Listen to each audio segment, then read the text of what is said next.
കൂടുതൽ വാർത്തകളും വീഡിയോകളും കാണാൻ ഈ ചാനൽ സബ്സ്ക്രൈബ് ചെയ്യുക. കൂടെ ബെൽ ബട്ടൺ അമർത്തുക. Please subscribe our channel. നമസ്കാരം. ഏഷ്യ ലൈവ് ടിവിയുടെ ആചാരങ്ങളും അനുഷ്ഠാനങ്ങളും എന്ന പ്രോഗ്രാമിലേക്ക് എല്ലാ മാന്യപ്രേക്ഷകർക്കും സ്വാഗതം. ഇന്ന് ഞാൻ പറയാൻ പോകുന്ന വിഷയം രത്നങ്ങളെ കുറിച്ചാണ്. രത്നങ്ങൾ എന്നാൽ എന്താണെന്ന് എല്ലാവർക്കും അറിയാം. 9 രത്നങ്ങളുണ്ടല്ലേ. 9 രത്നങ്ങൾ 9 ഗ്രഹങ്ങളെ പ്രതിദാനം ചെയ്യുന്ന. എല്ലാവരും പൊതുവെ നമ്മൾ പഞ്ചാംഗം നോക്കി ആരുടെയെങ്കിലും എടുത്ത് ചോദിച്ചു ഒക്കെ എന്തെങ്കിലുമൊക്കെ രത്നങ്ങൾ ധരിക്കാറുണ്ട്. ചിലർ ഭംഗിക്കായിട്ട് ധരിക്കും, ചിലർ കാര്യങ്ങൾ സാധിക്കാനായിട്ട് ധരിക്കും. ഈ രത്നങ്ങൾ ധരിക്കുന്നതിനകത്ത് തന്നെ ഗുണങ്ങളുമുണ്ട്, ദോഷങ്ങളുമുണ്ട്. അതിനെക്കുറിച്ചാണ് ഞാനിന്ന് വിശദീകരിക്കാൻ പോകുന്നത്. എനിക്ക് കഴിഞ്ഞ ആഴ്ച ഉണ്ടായ ഒരു അനുഭവം ഞാൻ പറയാം. കുറച്ച് നാളുകൾക്ക് മുമ്പ് ഒരു വലിയ, അതായത് നല്ല രീതിയിൽ സാമ്പത്തികമായിട്ട് ഉയർന്നു നിന്ന ഒരാൾ എന്നെ കാണാൻ വന്നിരുന്നു. അയാളുടെ കാര്യങ്ങളൊക്കെ ഞാൻ പറഞ്ഞു, അയാൾക്ക് വിശ്വാസമായി. ഈ കഴിഞ്ഞ ആഴ്ച ഒന്നുകൂടെ കാണാൻ വന്നു. ആ ആളിൻ്റെ അവസ്ഥ കണ്ടിട്ട് വളരെയേറെ എനിക്ക് കഷ്ടം തോന്നി. അദ്ദേഹം അന്ന് എന്നെ കാണാൻ വന്നപ്പോൾ ഒരു എസ്റ്റേറ്റിൻ്റെ ഓണറായിരുന്നു. അതേസമയം ഇപ്പോഴാണെങ്കിൽ പുള്ളിക്കാരനെ അതിൻ്റെ മാനേജർ എന്നുള്ള അവസ്ഥയിലേക്ക് എത്തി. എൻ്റെ അടുത്ത് വന്നുകൊണ്ടൊന്നുമല്ല കേട്ടോ. എന്താ വിഷയം എന്ന് വെച്ച് കഴിഞ്ഞാൽ, ഇദ്ദേഹം ചെറിയൊരു തെറ്റ് ചെയ്തെന്ന് വെച്ച് കഴിഞ്ഞാൽ, പുള്ളി ഒരു നവരത്ന മോതിരം വാങ്ങിച്ചു. എല്ലാവരും നവരത്ന മോതിരം ഇടാറുണ്ട്, പക്ഷെ എല്ലാവർക്കും പറ്റിയ ഒരു കാര്യമല്ല നവരത്ന മോതിരം. എല്ലാവർക്കും ധരിച്ചുകൊണ്ട് പ്രയോജനം ഉണ്ടാവണമെന്നില്ല.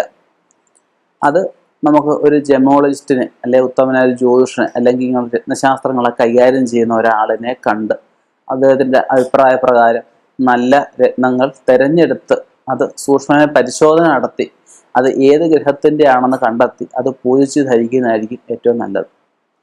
ഞാനപ്പോൾ ഇദ്ദേഹത്തിൻ്റെ ജാതകവും മറ്റു കാര്യങ്ങളൊക്കെ നോക്കി. സമയം നല്ല സമയമാണ്. അദ്ദേഹത്തിന് ശുക്രദശയിൽ ശുക്രാപഹാരം നടക്കുന്നു. അദ്ദേഹത്തിന് ജാതകവശാൽ ശുക്രന് ഉച്ചസ്ഥാനത്തുമാണ് നിൽക്കുന്നത്. അപ്പോൾ അദ്ദേഹം വെച്ചടി അതായത് ഇരിക്കുന്ന ധനം കൊണ്ട് കുമിഞ്ഞുകൊണ്ട ഒരു സമയമാണ്. പക്ഷെ പുള്ളിക്ക് ഇല്ലാത്ത ദോഷങ്ങളൊന്നുമില്ല.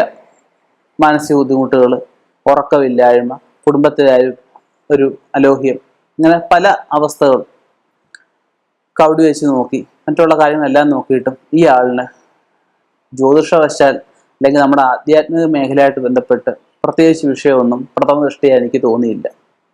അപ്പോഴാണ് കയ്യിൽ വേണ്ട ഇത് ഒരു നവരത്ന മോതിരം കൈ കിടക്കുന്നു. ഞാൻ ചോദിച്ചു, സാറേ അതൊന്ന് ഊരാവോ? ഊരി സംഭവം നോക്കിയപ്പോഴേ അതിൽ വ്യക്തമായത്, ഒന്നാമത് ഇതിൻ്റെ അകഭാഗം അടഞ്ഞിരിക്കുന്നു. രണ്ടാമത്തെ ഭാഗം ഇതിലൊരു കല്ല് പൊട്ടിയിരിക്കുന്നു. ഇതുപോലെ 2-3 കല്ലുകൾ അത് ആർട്ടിഫിഷ്യൽ കല്ലുകളുമാണ്. ഏതെങ്കിലും ജ്വല്ലറിക്കാർ കൊടുത്തതായിരിക്കാം, ഞാൻ കുറ്റം പറയുന്നില്ല. എന്തായാലും ഈ ഒരു അവസ്ഥ പുള്ളിയുടെ ജീവിതത്തിന് താറുമാറാണ്. കാരണം ഒരാൾ വളരെ ഉയർച്ചയിൽ നിന്നും അല്ലെങ്കിൽ അത്രയും ഉച്ചസ്ഥായിൽ നിന്നും താഴോട്ട് വീഴുമ്പോഴുള്ള ആ ഒരു വീഴ്ച എന്ന് പറഞ്ഞു കഴിഞ്ഞാൽ അതികഠിനമായിരിക്കും. പുള്ളിക്കൊരു ഹൈ ലെവലിൽ ജീവിച്ച് വളർന്ന ഒരാൾ താഴത്തെ ലെവലിലോട്ട് വരുമ്പോഴുള്ള ആ ഒരു കാര്യങ്ങളൊന്ന് ആലോചിച്ച് നോക്കി. അപ്പം രത്നങ്ങളെന്ന് പറഞ്ഞാൽ ചില്ലറക്കാര്യമല്ല. അത്രത്തോളം നമ്മുടെ ജീവിതത്തിൽ അത് സ്വാധീനം ചെലുത്തുന്നുണ്ട്. ഇപ്പം നമുക്കൊരു ദോഷമുണ്ട്, അല്ലെങ്കിൽ നമുക്കൊരു ബുദ്ധിമുട്ടുണ്ട്. നമ്മൾ ഒരാളിനെ കാണുമ്പം ആദ്യം ചോദിക്കുക എന്താ? ജാതകം നോക്കിയിട്ട് അതിൽ ഏതൊക്കെ ഗ്രഹത്തിനാണോ ജാതകത്തിൽ ബലം കുറവുള്ളത് ആ ഗ്രഹത്തിനുള്ള രത്നം തിരഞ്ഞെടുക്കുമ്പോൾ രത്നങ്ങൾ എപ്പോഴും 4 ക്വാളിറ്റിയുണ്ട്. സാധാരണ എല്ലാ കടകളിലും കാണുന്നതെല്ലാം 3-ാമത്തെ 4-ാമത്തെയും ക്വാളിറ്റി ആയിരിക്കും.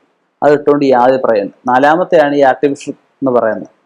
ആർട്ടിഫിഷ്യൽ കല്ലുകൾ 1-ാമത്തെ അല്ലെങ്കിൽ 2-ാമത്തെ ആ രത്നങ്ങളാണ് നമ്മൾ ധരിക്കേണ്ടുന്നത്.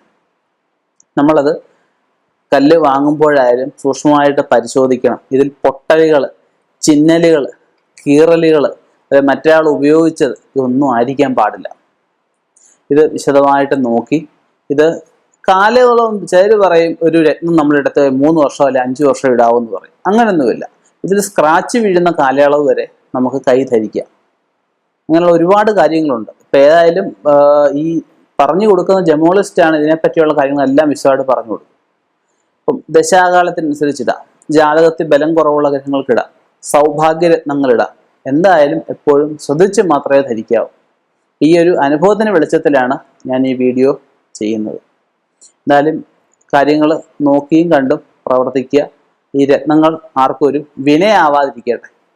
എല്ലാവർക്കും നല്ല രത്നങ്ങളാണ് ധരിക്കുന്നുണ്ടെങ്കിൽ കുഴലിൽ നിന്നും കൊട്ടാരത്തിലേക്കുള്ള മാറ്റം സുനിശ്ചിതം. തിരിച്ചായാൽ വിപരീതവും സംഭവിക്കാം. കൂടുതൽ വാർത്തകളും വീഡിയോകളും കാണാൻ ഈ ചാനൽ സബ്സ്ക്രൈബ് ചെയ്യുക. കൂടെ ബെൽ ബട്ടൺ അമർത്തുക. Please subscribe our channel.